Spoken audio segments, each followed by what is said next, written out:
மற்றும் ஒரு அண்மை செய்தி, திட்டமிட்ட ஊழல் என அரசு ஒப்புதல் என அன்புமணி தெரிவித்திருக்கிறார். அது குறித்த ஒரு அண்மை செய்தியை பார்த்து வருகிறோம். மேலும் விவரங்களோடு இணைகிறார் செய்தியாளர் ராஜேஷ். வணக்கம் ராஜேஷ், விவரங்கள்.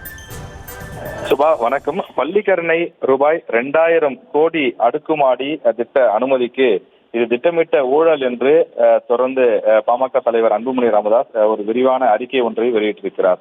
ராம்சார் தளமாக அறிவிக்கப்பட்டிருக்கக்கூடிய சென்னை பள்ளிக்கரணை சதுப்பு நிலை அந்த எல்லைக்குள்ளே 1250 வீடுகள் கொண்ட அடுக்குமாடி குடியிருப்புகளை கட்ட தனியார் நிறுவனத்திற்கு தமிழக அரசு அனுமதி அளித்திருப்பது அதிர்ச்சி அளிக்கிறது எனவும், திமுக அரசின் இந்த நடவடிக்கைக்கு எதிர்ப்பு குரல்கள் எழுந்த நிலையில் அதற்கு பதிலளிக்கும் வகையில் தமிழக அரசு அளித்துள்ள விளக்கம் இதன் பின்னணியில் திட்டமிட்ட சதி நடைபெற்றிருப்பதை உறுதி செய்கிறது எனவும் அவர் குறிப்பிட்டிருக்கிறார்.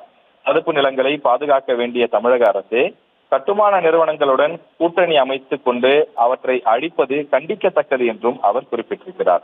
பிரிகேட் என்டர்பிரைசஸ் என்ற நிறுவனத்தின் மூலமாக அடுக்குமாடி குடியிருப்புகள் கட்டப்பட உள்ள நிலத்தின் சர்வே எண்களை குறிப்பிட்டிருக்கக்கூடிய அன்புமணி ராமதாஸ் 14 ஏக்கர் நிலம் இவ்வாறு ராம்சார் தளமாக அறிவிக்கப்பட்ட பகுதிகளில் தனியார் கட்டுமான பணிகள் நடைபெறக்கூடாது, அதனை உடனடியாக தடுத்து நிறுத்த வேண்டும் எனவும் அவர் குறிப்பிட்டிருக்கிறார். 2022 ஆண்டு ஜூலை 26 நாள் ஏற்கனவே இது பள்ளிக்கரணை சதுப்பு நிலம் ராம்சார் நிலமாக அறிவிக்கப்பட்டது எனவும், தொடர்ந்து இவற்றையெல்லாம் அழித்துவிட்டால் சுற்றுச்சூழலுக்கு பெரும் பாதிப்பு ஏற்படும் என்றும் அவர் குறிப்பிட்டிருக்கிறார். இதுபோன்று அரசுக்கு சொந்தமான நிலத்தை தனியார் ஆக்கிரமித்து அந்த இடத்தில் இதுபோன்று கட்டுவது என்பது ஏற்றுக்கொள்ள முடியாது என்றும், உடனடியாக தமிழக அரசு இதன் மீது உரிய நடவடிக்கைகள் எடுக்க வேண்டும் என்றும் அவர் குறிப்பிட்டிருக்கிறார்.